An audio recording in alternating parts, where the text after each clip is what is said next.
안녕하세요, 여러분. 엘하.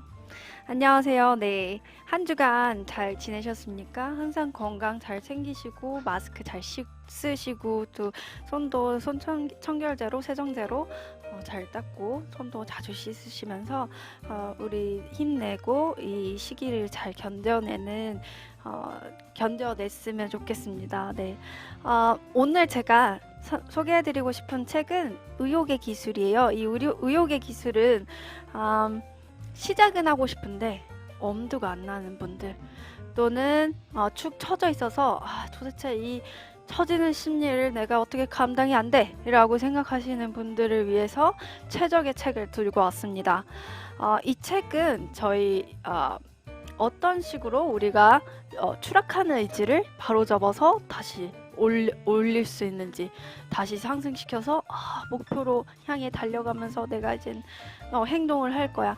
행동을 진짜 할 수 있게끔 만드는 그런 책입니다. 그래서 제가 처음부터 이제 요약을 핵심 내용만 여러분들을 위해서 추출을 해서 저 나름대로 정리한 부분을 한번 설명을 해드리고자 합니다. 그래서 첫 번째는 여러분이 어떻게 해야 될까요?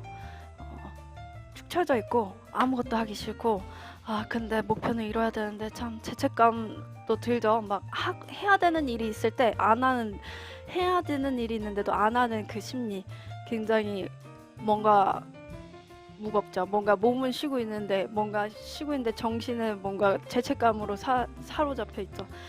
그런 분들이라면 반드시 읽어야 되는 부분이기도 합니다.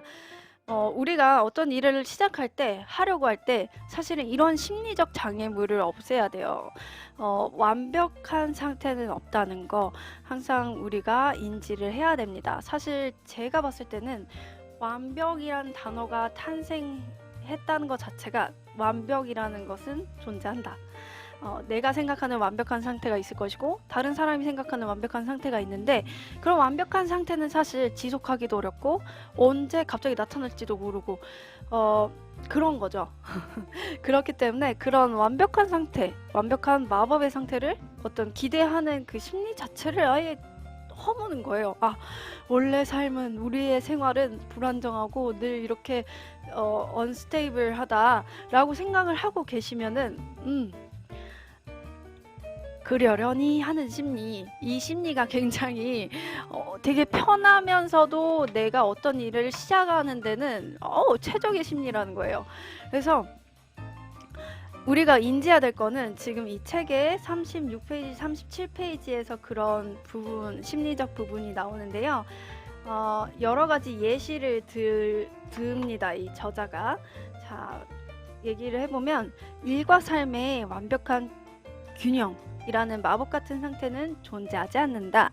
네, 일과 삶의 완벽한 균형이라는 거는 존재하지도 않으니까 빨리 퇴근해서 내가 정말 최적의 상태, 최적의 어떤 체력이나 브레인 상태, 뇌가 막 활성화돼서 막 돌아가는 그런 상태를 바라면서 그때까지 기다리죠. 사실은 기다렸다가 퇴근하고 나면 축 처져갖고 아무것도 못하겠어, 이렇게 해버리죠, 사실. 그래서 사실은 우리가 그런 상태에 늘 있어 왔지 않습니까? 일과 삶의 균형이라는 건 존재하지 않는다고 아예 생각을 해버리세요. 그러면은 완벽한 상태일랑 기대하지도 않게 되죠. 네. 두 번째는 이제 배우자나 연인이라고 해도 늘 좋은 기분으로 함께 할 수 없다. 그렇죠. 배우자나 연인이, 그러니까 뭐 이성 친구든 배우자가 항상 나와의 관계에 있는 그분과의 관계가 항상 안정적이고 항상 평화롭고 항상 행복하고 해피하고 막 그럴 수가 없는 거죠. 그래서 조금은 뭐 관계가 우울하거나 조금 불쾌하거나 뭐 그런 부분이 있을 수 있죠. 어느 날에나 그런 날이 올 수 있는 거예요. 그런 상황이 올 수 있는 거예요. 그리고 친구들은 새로운 당신, 그러니까 어떤 목표를 향해서 막 달려가는 그런 당신의 모습을 인정하지 않을 수도 있어요. 인정하지 않을 수도 있고 응원하지 않을 수도 있어요. 심지어 너 왜 그런 거를 달성해야 돼? 너는 뭐 이렇게 유난 떨어? 네, 그런 부분들을 저자는 꼽고 있습니다. 그래서 이러한 사례들이 닥칠지라도 그러한 부분들이 닥칠지라도 전혀 당황하지 않고 자신이 해야 될 일을 할 수 있는 그런 상태가 되었으면 좋겠다는 얘기죠. 그래서 언제든 이런 상황이 닥쳐올 수도 있다. 이런 마인드 중요하다고 합니다. 자, 이제 심리적인 이런 장애물, 완벽한 상태를 기다리는 이 장애물을 없애셨다면 이제 두 번째는 목표가 있다는 가정하에, 자신이 이루고자 하는 그런 목표가 있다는 가정하에 진짜 이게 내 목표인지 확인하는 질문을 던지셔야 합니다. 그래서 왜 너는 그 목표를 달성해야 돼? 도대체 왜? 근데 이 질문에 다들 그렇게 하잖아. 뭐 친구가 그렇게 하는데 나도 해야 될 것 같아. 뭐 상사가 그렇게 하라 그랬어. 부모님이 어렸을 때부터 나한테 그렇게 하라 그랬어요. 예를 들면 그런 게 이유가 된다 했을 때 다시 한번 돌아보고 자신의 진짜 목표가 무엇인지, 왜라는 질문에 간절한 자신 내면의 목소리가 나오지 않으면 그 목표는 가짜 목표일 가능성이 커요. 그래서 그게 가짜 목표이면 사실은 그것을 이뤄가는 과정은 더 험난해질 수밖에 없어요. 여러분, 목표라는 것이 왜 있는가 하고 생각을 해보세요. 예를 들면 목표는 그만큼 달성하는데 너무 쉽지 않아. 그렇기 때문에 우리는 목표라고 적어요. 목표 땡땡. 뭐 예를 들면 뭐 20kg 빼기 감량. 뭐 이런 식으로 적어요. 그게 힘드니까 우리는 목표가 되는 거예요. 근데 이루는 과정이 너무 이미 험난한 걸 이미 스스로 다 알고 있는데 왜라는 질문에 자기가 세운 목표가 아니라 주변에서 이렇게 하니까 당연히 뭐 이렇게 해야 되는 거 아니야? 라는 그런 답변이 왔으면은 사실은 그 다음 단계 무엇을 어떻게 해야 되는지에 대해서는 우리가 계획을 하나하나 한 땀 한 땀 체계적으로 이제 채워나가는 건 더 어려워집니다. 점점. 여기에 책 65페이지 보시면은 관역이 하나 있어요. 관역의 중간에 왜라는 질문이 있어요. 그래서 정중앙에 있는 왜라는 질문이 해결되면은 그 다음에 이제 생성되어 있는 무엇을 이라는 질문에 대해서는 쉽게 상대적으로 쉬운 거죠. 왜라는 질문이 해결됐다면은 상대적으로 좀 쉽게 무엇을 어떻게 해야 되는지 자신이 스스로 계획을 세워 나갈 수 있다는 거라는 말을 하십니다. 그래서 여기에 이제 표제가 이렇게 쓰여 있어요. 행동할 수 없는 그런 마음의 지점을 정확히 간지럽혀야 된다. 네. 내가 행동할 수밖에 없는 그 Y에 대한 부분을 스스로 생각해 보시고, 그 부분, 왜 때문에 우리가 행동하는 거거든요. 사실 그런 것들을 이해하면 심리적으로 우리가 탄탄하게 어떤 행동을 할 수 있는 강력한 무기를 하나 장착한 거라고 생각하시면 됩니다. 그래서 어떤 장애물이 왔을 때 왜? 했을 때 나는 이걸 해야 되는 이유가 너무 강력하면 쉽게 헤쳐나갈 수 있는 거죠. 그 다음에 우리가 해야 될 일은 중간중간에 하위 이정표를 세우는 거예요. 예를 들면 목표는 사실 너무 멀리 있을 수 있어요. 예를 들면 나는 집을 하나, 강남에 좋은 아파트 혹은 집 되게 멋있는 거 50평대 아파트를 사고 싶어.